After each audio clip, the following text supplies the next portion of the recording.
आर्यन ने अपने दादा दादी के पुराने घर का दरवाजा खोला। हवा की ठंडी लहरें उसके चेहरे से टकराईं, मानो उसे भीतर न जाने की चेतावनी दे रही थीं। घर के भीतर हल्की सी खामोशी छाई हुई थी। आर्यन ने एक पुराने कमरे में कदम रखा। दीवारों पर फटे हुए वॉलपेपर और फर्श पर बिखरी धूल के बीच एक मेज पर एक पुरानी डायरी नजर आई।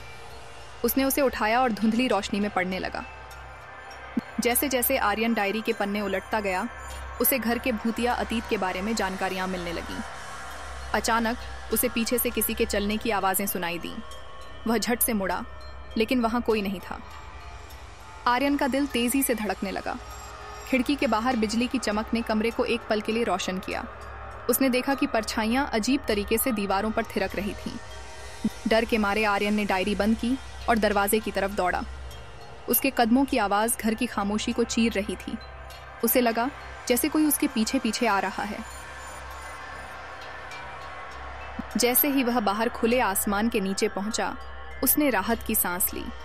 लेकिन डायरी के रहस्यों ने उसे यह समझा दिया था कि यह घर अब भी अपने अतीत के भूतिया रहस्यों से भरा हुआ है। मुझे इस घर के रहस्यों को और जानना होगा।